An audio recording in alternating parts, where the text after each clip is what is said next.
कि finding the union of the each pair of set, यानी कि अपने पास देखिएगा कि फर्स्ट जो क्वेश्चन है उसमें दो पेयर दिए हुए हैं एक्स और वाई, तो उनका क्या देखना, अपने को यूनियन देखना। अब यूनियन का डेफिनेशन हमने क्या लिखा था कि वो एलिमेंट जो दोनों सेट्स में आते हों, है ना, उनको तो हमें एक बार लेना है, और जो दोनों सेट में क्या है बिलोंग करते हों, यानी कि दोनों सेट के एलिमेंट लेने हैं जो कि दोनों सेट में बिलोंग करने वाले होंगे। ठीक है, तो यहाँ से देखिएगा कि क्या करने वाले हैं, देखिएगा कि एक ऐसा सेट हमें देखिएगा कि यूनियन करना है, तो डायरेक्ट एक्स यूनियन वाई, और हमें पता है कि एक्स यूनियन वाई का मतलब क्या होता है कि हमें वो एलिमेंट्स लेने हैं इसके अंदर जो दोनों सेट के एलिमेंट यहाँ पे हो, और जो रिपीटेड एलिमेंट हो उनको क्या लेना, ओनली वन टाइम लेना है। ठीक है, तो यहाँ से देखिएगा कि वन, पहले एस एक्स सेट के एलिमेंट लिखते हैं भाई, 1 और 5 है, और एक बार क्या लिखेंगे, देखिएगा कि ये जो 3 है वो क्या आ रहा है, दोनों में रिपीटेड आ रहा है, उसको एंड में लिख देंगे। ठीक है, और यहाँ पे क्या आएगा, 1 भी एक क्या अपना रिपीटेड है, उसको भी, तो पहले रुकिए, पहले हम क्या रखेंगे, नॉन रिपीटेड को पहले रखेंगे। ठीक है, कि जिससे हम अपना क्या होगा, एक क्वेश्चन को करने का तरीका फिक्स हो जाए। ठीक है, तो वही हम तरीका हमेशा फॉलो करते रहेंगे। तो देखिएगा कि यहाँ पे क्या आने वाला है, देखिए तो यहाँ पे पहले तो अपने पास देखिएगा कि इस सेट का डिस्टिंक्ट एलिमेंट ओनली 5 है, और अगले वाले का क्या है 2 है। अब दोनों में कॉमन एलिमेंट क्या है भाई, 1 और 3, तो ये क्या हो गया, एक्स यूनियन वाई हो गया। अब सेकेंडली ये क्या है कि इसको देखिएगा कि ये बड़ा कोष्टक नहीं है, ये करली ब्रैकेट है। ठीक है, तो यहाँ से देखिए सेकंड वाले में देखिएगा डायरेक्ट ए यूनियन बी तो करना है, ए यूनियन बी। अब ऐसा एलिमेंट यानी कि एक ऐसा सेट बना दो जो जिसमें ये ए और बी दोनों क्या कर जाएं, लाइज कर जाएं उसी के अंदर। ठीक है, तो दोनों के एलिमेंट प्रेजेंट होने चाहिए। तो देखिएगा कि अपने पास देखिएगा कि ए तो दोनों में है, तो इसको छोड़ दो, और देखिएगा कि जो डिस्टिंक्ट एलिमेंट है, तो पहले में देखिए ए है, आई है, ओ है, यू है। फिर सेकेंड वाले में देखिएगा कि क्या है, सेकेंड वाले में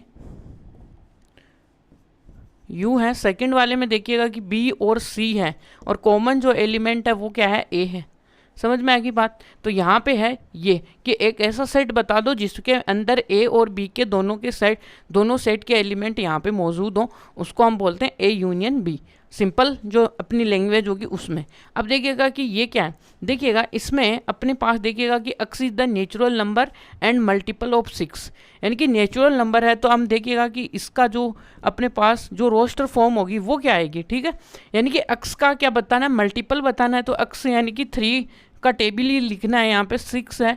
फिर यहाँ पे देखिएगा यहाँ पे क्या आने वाला भाई, यहाँ पे आएगा 9, फिर यहाँ पे आएगा 12, फिर यहाँ पे आएगा कितना 15, और इस तरीके से आगे तक चलता जाएगा। ठीक है, अब बी सेट क्या है, बी सेट है x is the natural number less than 6, यानी कि एक्स है वो नेचुरल नंबर है जो कि लेस देन 6 है। नेचुरल नंबर होना चाहिए और 6 से क्या होना चाहिए, वो स्मॉल होना चाहिए। ठीक है, लेस देन बोला है यहाँ पे। ठीक है, इक्वल नहीं बोला है, नहीं तो हम 6 को भी क्या करते हैं, इंक्लूड करते हैं, यहाँ पे नहीं बोला है। इसका मतलब जो अपने पास जो बी सेट है उसको क्या लेंगे हम, देखिएगा कि 1 लेंगे, 2 लेंगे, 3 लेंगे, 4 लेंगे और 5 लेंगे। ठीक है, अब इसमें देखिएगा कि आप तो क्या करो कि इसका यूनियन बताना है अपने को। अब देखिएगा कि यहीं पे देखिएगा आप यूनियन देख लीजिएगा कि ए यूनियन बी। ठीक है, ए यूनियन बी के अंदर कौन से एलिमेंट आएंगे, देखिएगा कि पहले हम क्या करेंगे, ए सेट के एलिमेंट्स लिखेंगे, और इसमें से देखेंगे कि भाई कॉमन एलिमेंट तो अपने पास देखिएगा कि कौन सा है, ये और ये, इसको हम क्या रखेंगे, एंड में रख देंगे। ठीक है, तो देखिएगा कि पहले क्या रखेंगे, पहले अपने पास देखिएगा कि 6। अब की बार यहाँ से स्टार्ट करने वाले, क्योंकि ये वाला जो सेट है ना वो बहुत बड़ा होने वाला है, इसका मतलब हम आगे जाके आगे तक फिर उसको डैश यानी कि इनफाइनाइट तक लेके चले जाएंगे। ठीक है, तो यहाँ से देखिएगा कि 1 है, 2 है, और फिर देखिएगा कि 4 और 5 है। इसके बाद में देखिएगा कि जो रिपीटेड एलिमेंट है वो लिखेंगे, और देखिएगा कि थोड़ा सा 6 है, फिर 9 है, और फिर क्या है अपने पास 12 है, और ये 15 है, और आगे तक ऐसे ऐसे चल रहा है। तो ये देख लीजिएगा कि इसमें क्या दोनों के एलिमेंट आ गए, ए यूनियन बी। यस, क्योंकि इसमें देखिए 1 2 3 4, तो 1 2 3 4 के भी आ गए और 3 भी आ गया। ठीक है, और यहाँ पे देखिए 3 तो दोनों में कॉमन है, तो 1 टाइम ले लेंगे, और 6 9 12 और 15 आ जाएगा। ठीक है, अब चलते हैं अपने नेक्स्ट क्वेश्चन में इसी में।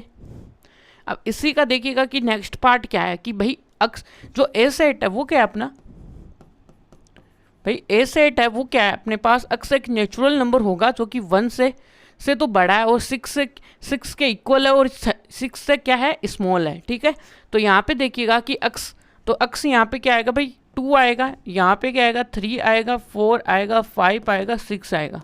तो ये अपने पास देखिएगा कि ए आया। अब बी में क्या बोल रखा है इन्होंने, बी साइड है x is the natural number and 6 से और किसके बीच में लेना है अपने को, 10 के बीच में। तो यहाँ पे 6 भी इंक्लूडेड नहीं है भाई, 6 से तो स्ट्रिक्टली ग्रेटर देन है और 10 से भी स्ट्रिक्टली लेस देन है। तो इन दोनों के बीच में आने वाले एलिमेंट्स क्या होंगे भाई, 7 होगा, 8 होगा, 9 और 10 अपने को लेना नहीं है। अब देखिएगा कि क्या दोनों में कोई कॉमन एलिमेंट आ रहा है क्या। इन दोनों में जब भी हम यहाँ पे यूनियन देख रहे हैं, यहाँ पे यूनियन देख रहे हैं, ठीक है। तो ए यूनियन बी को क्या लिखोगे आप सेट के अंदर, यानी कि पहले हम क्या लिखेंगे ए, यानी कि इसके देखिएगा कि सारे के सारे ये देखिएगा कि इसमें भी डिस्टिंक्ट है और इसमें भी क्या है, डिस्टिंक्ट है। तो यहाँ से क्या आएगा 2 3 4 5 और अगले वाले में यहाँ तक तो 6 सही है, अगले वाले में आएगा 7 8 और 9, यहाँ तक ख़त्म है सब। तो अब देखिएगा कि ये इसका यूनियन आ गया। अब देखिएगा कि फिफ्थ वाले में क्या भाई, एक प्रॉपर्टी जो आपने कभी पढ़ी है सेट के अंदर, हमने सेट के यूनियन की प्रॉपर्टी पढ़ी थी कि भाई 5 के साथ किसी भी सेट का यदि हम यूनियन करते हैं तो वो सेट ही आ जाता है। वो सेट अपनों ने यहाँ पे ए माना है। यदि हम थोड़ा अलग ले लेते हैं, यहाँ पे सपोज वो सेट क्या है, जनरली प्रॉपर्टी होगी तो वो अक्स ही आएगा। तो यहाँ पे अकॉर्डिंग टू, इसके अकॉर्डिंग क्या करेंगे, ये अपने पास देखिएगा कि प्रॉपर्टी है भाई, प्रॉपर्टी, ठीक है, ये प्रॉपर्टी आ गई यूनियन की। अब इसी के साथ देखिएगा कि अब हम इस क्वेश्चन को सोल्व करते हैं कि ए तो कितना है भाई, ए यूनियन 5 है। तो यहाँ से देखिएगा कि ए तो कितना है 1 2 3 और यूनियन किसके साथ, 5 के साथ। तो अगेन क्या आएगा अपने पास, ये सेट ही दोबारा से अपने पास यहाँ पे प्रकट हो जाएगा और ये हो गया आंसर।